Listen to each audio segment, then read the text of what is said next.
Hey everybody, welcome to the channel. My name is Jaden and this is my school bus. It's a 40-foot long conventional Bluebird school bus with an Allison 2500 transmission, Cummins 6.7 liter engine, and only 75,000 miles on it.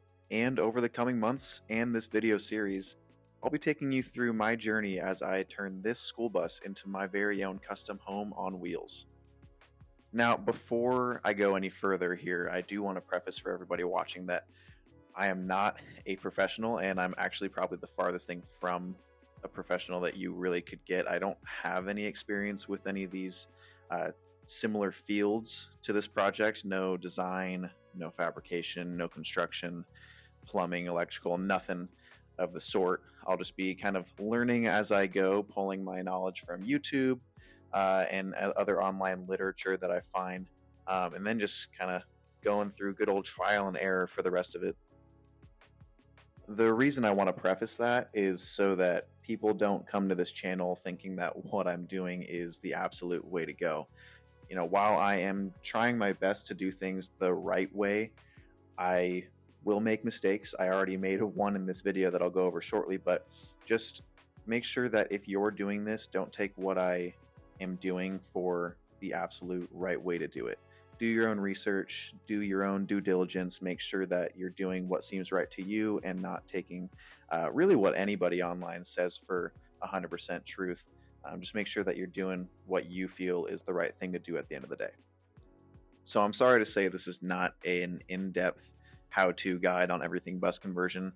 This is simply a beginner building his custom home on wheels and bringing you guys along for the ride. So let's get started with the first video here. What you're watching right now are some clips of the demo process that I went through. I took out about 2,400 pounds of material, including seats, ceiling panels, flooring, wall panels, and I also did a heater delete. Now, I chose not to do a video on the demo process itself, simply because I feel like the demo is pretty straightforward, although even though it's straightforward, you'll see I made a pretty big mistake in the demo process that I'll cover here in just a few minutes. The main purpose of this video, though, is going over the preparation phase on the floor, so just making sure that it's ready to take insulation and subfloor when I get to that point. So let's go ahead and dive into it. So what am I going to do with the floor? Well, first thing I'm going to do is I'm going to paint some chassis saver on it, just to keep it from rusting even more and just kind of solidify the surface and seal it up. You know, it's kind of similar to Rust-Oleum in that regard. From what I've seen, it's a superior product. A little bit more expensive, but you know, I feel like with that kind of stuff, you kind of get what you pay for. And when we're talking about the foundation of my build and my home, I don't really want to skimp out on those products. So that's why I didn't go with like a Rust-Oleum thing, but I'll go grab the bucket and show you what I'm talking about. Here is the product that I'll be using on the floor. Chassis saver. It says paint directly over rust. Sounds pretty good.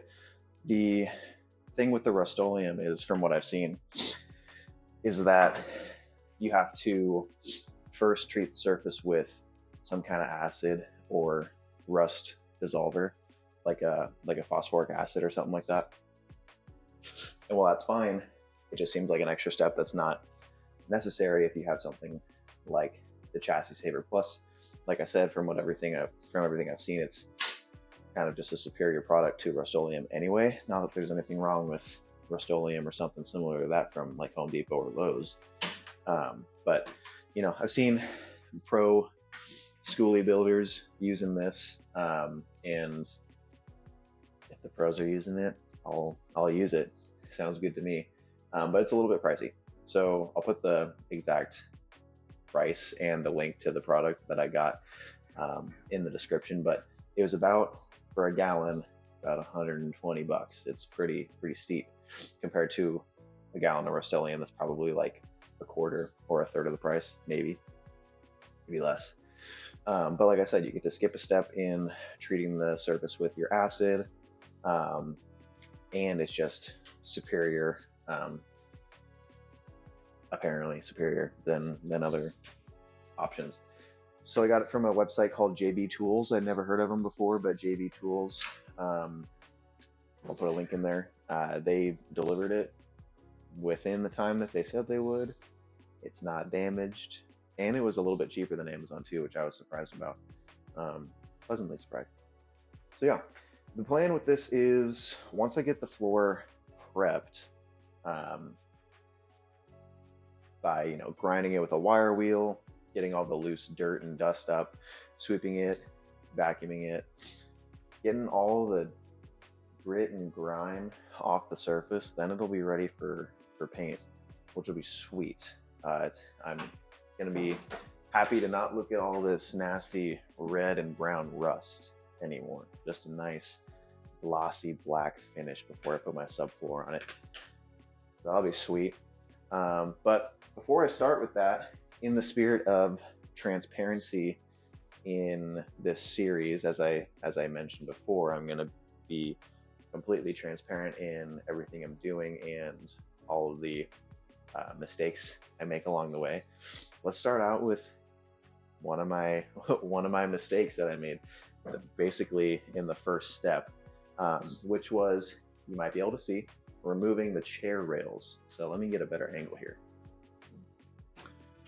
So if you know anything about buses or school bus conversions or anything like that, you know that every bus has a chair rail that goes along the floor that bolts into the seats, which kind of makes sense, I guess. It needs something structural to bolt into for carrying around those kids. But for whatever reason, I got a little bit ahead of myself and I decided to take them out. Don't take out your chair rails. Turns out they're structural. For whatever reason, in my mind, I thought that these hat channels that come down that support the bus, it's like the ribs of the bus. For whatever reason, I thought they would be like welded into the frame of the bus, which just isn't true. You can kind of see, like here and here, I was able to get some like angle iron in underneath, which obviously means there's a gap between the floor and the hat channel. Essentially, the hat channel is just sandwiched between the exterior and interior walls, all along the bus. I didn't realize that, and honestly, as I was going, the degree of difficulty that came along with removing the chair rails should have been a pretty clear-cut indicator that I probably should not remove them. But I was moving and grooving, man. I just wanted to get this demo done, and it was my last step, and I was so stoked to start on the floor that I got a little carried away. But I think the solution that I've come up with is going to work just fine.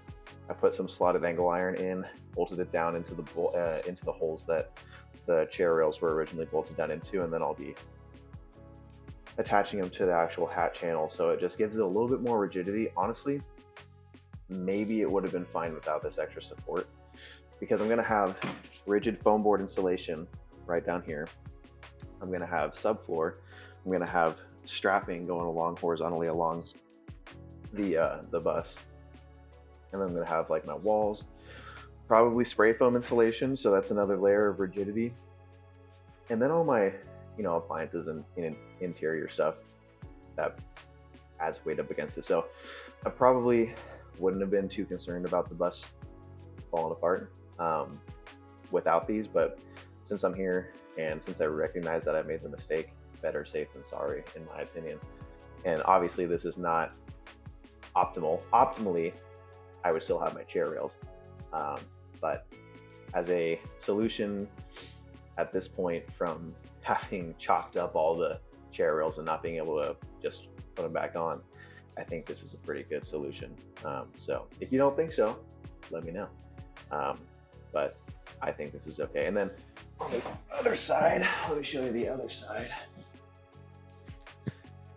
On the other side, I thought I was being a gosh dang genius. I was like, oh, well, I don't even need to remove the rivets I can just cut a little square piece out right here, leave the bottom of the chair rail, leave it attached to the rivet line, and then I'll be good. And while that was easier, and while this is definitely is more structural than the angle iron that I put on there, this is obviously, I would much rather just have the full chair rail there. So kind of a bummer that I made that mistake, but I wanted to let you guys know. Most people probably already know not to remove them, but just in case somebody's watching this before they do their demo, don't remove your chair rails. It'll save you time, it'll save you money, and it'll just be overall better, because that's how it's meant to be. So yeah. I'll make a ton of mistakes throughout this whole experience, this journey. No doubt in my mind, 100%. I mean, if I messed up taking things apart, how am I gonna be with putting things together? You know, but that's okay. You know, as I said, I don't have any experience in literally anything that I'm doing. That's what makes it both extremely challenging and exciting and fun at the same time. Start with the floor, okay? So the tools I'm gonna be using, it's pretty basic, just to prep it for the paint, is I'm gonna be using an angle grinder and a braided wire wheel. So I just got this little dinky little DeWalt angle grinder. Still has my metal cutoff wheel from when I was foolishly cutting off the chair rails. And then I got this wire wheel. So little Milwaukee 4.5 inch or 4 inch, whatever, braided wire wheel. You can kind of see, I haven't opened it yet, but you can kind of see what I mean by braided. So it's got the wires sticking out, but they're twisted together, which is supposed to help with both the longevity of the actual wheels and the wires and the wheel itself, but it's also supposed to help with less wires actually flying off the wheel as it's spinning, which is obviously beneficial. I don't want a bunch of wires shooting out everywhere. So those are the tools I'm using.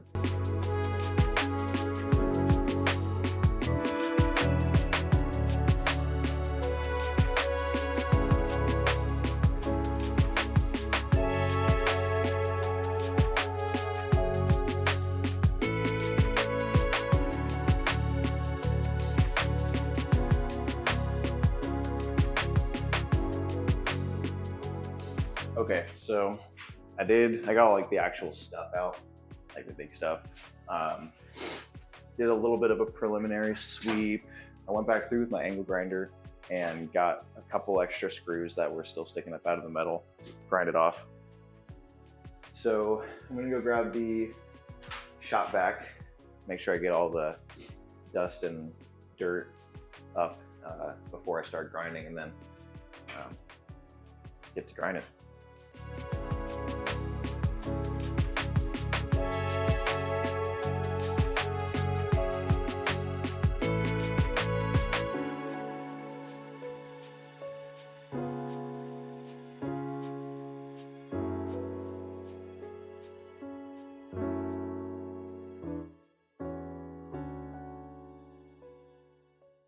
Holy moly, that was a lot of grinding, but it looks way better already. Let me take you along for a ride. I mean, obviously it's still very, very rusty and dirty, but the idea behind doing that was to get all of the adhesive off that would block the chassis saver from getting adhered correctly to the floor, and to get all like the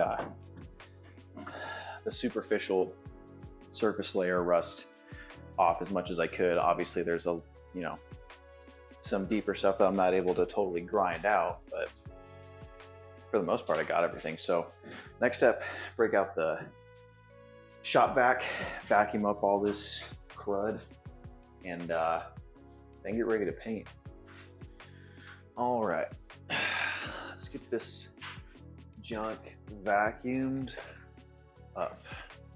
It's kind of funny. It's like I'll be, well, I don't know what this will be yet, but it's like I'm vacuuming my living room or my kitchen or something in the future, though. You know.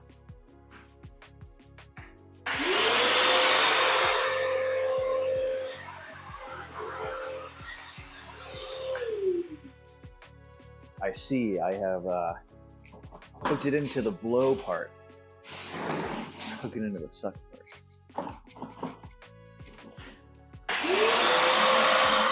There we go. That's better.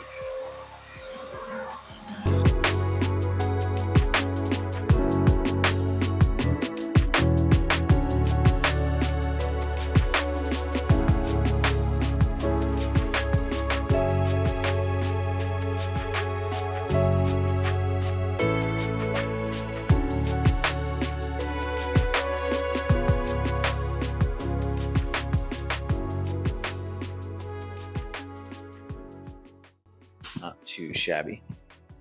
Let's get painting. Get this extension cord and angle grinder out of here. I had to clean up a couple extra screws I didn't see but saw last minute here.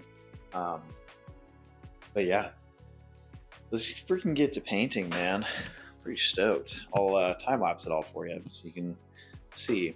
Hopefully not gonna take me too long. We'll see.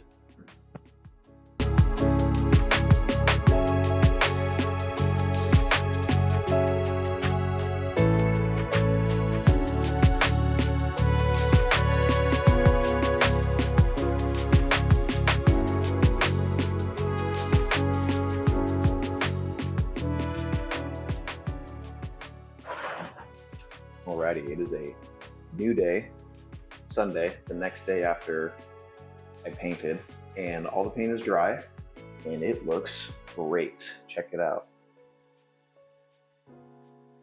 Looks pretty nice. I mean, at least looks clean, right? Tons of dusty footprints and everything everywhere, but that's okay. Those will sweep up just fine. So I'm gonna flip the camera around so I can show you better. So yeah, I mean, painting it took all of maybe 45 minutes. Not bad at all. And I got really good adhesion for the paint, which I was pleasantly surprised about, especially considering that I wasn't really able to get all the dirt out, you know, kind of impossible. But I do want to show you guys something, because some of you might see this and wonder what my plan is. So got all the holes all along the bus that were used for the seats and screws for like the subfloor and whatnot, and I'm not gonna plug them up, and the reason is kind of twofold. So the first reason is the insulation I'm going to be using, the stuff that's actually going to be in direct contact with the floor, is that pink foamular foam board insulation. So that stuff is designed to get wet, muddy. It's designed to be buried underground, you know? So I'm not really concerned about it being in contact with a little bit of the outside world through these little holes in the floor. Not concerned about that at all. It's kind of what they're designed to do. The second reason is when I'm thinking about the potential for leakage in my bus, specifically like if my water tank or like one of my plumbing lines springs a leak somehow in the future, I want that water that ultimately will, without a doubt, soak into my subfloor and insulation, be able to find its way out of the bus naturally. So, you know, if I were to plug up these holes with like a welder or some plugs, it essentially would, like if I have a 100-gallon water tank in the back and that whole thing leaks somehow, that would be 100 gallons of water just sitting in my subfloor without a way out. So, I mean, when I think about it like that, like it totally makes sense to just leave these holes because it acts as like a really nice natural drain for any potential leaks, which is pretty nice. Plus, it's a lot easier not to plug them. Like I'm done with the floor prep and move on to insulating when I get to that step. I don't have to do anything extra on the floor, which is really cool. Plus, I've heard stories of when people are welding these holes shut and plugging them up, the slag from the welder has potential to hit some like brake lines or maybe some fluid lines underneath the bus and cause a lot more problems than it's worth. So with all those points taken into consideration, I'm not going to be plugging up these holes. And I think that's the right call. So yeah, I think this is where I'm going to call this video. The next the next video is going to be, I think, the roof raise, which I don't know when that'll come out. I haven't started with the roof raise process yet. The first thing I need to do is a wire detox, so get all the wires that I'm not going to be using out. That includes like flashers, interior, lights and speakers, like all those wires that went to those things are going to go because I'm not going to be using them. But like the headlights, taillights, things like that are going to be staying in, of course. So I need to figure out how to take all those out and then plan out my cuts, make my measurements, source my materials, and make a plan, which I'm excited about. It's going to be cool to like stand up. Oh. Like let me back up a little bit. I'm about 5'10" or so. And right up, because and there's gonna be some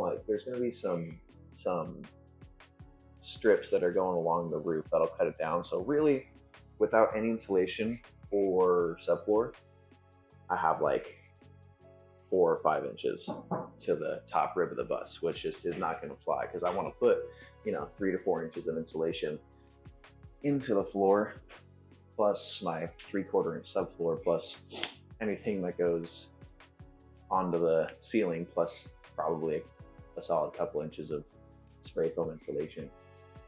That height cuts down pretty quick. So my thought is I'm going to do a 16-inch roof raise. I've heard it recommended that you don't go over 20. Just when we're thinking about like the diminishing returns of height to structural integrity, I think I've heard that 12 to 16 inches is pretty money, especially if you have like a longer bus like I do. Mine's a 40-footer. Going a little bit higher with a roof raise doesn't cause as much of an issue as if you were going to do like a 20-inch roof raise on a short bus, right? So that's the plan, and we'll see when I get to that. I mean, that's the next step, and that's going to be what I'm working towards, but who knows when that'll get done. So that's where I'm going to call it for this video, and we will see you for the next one.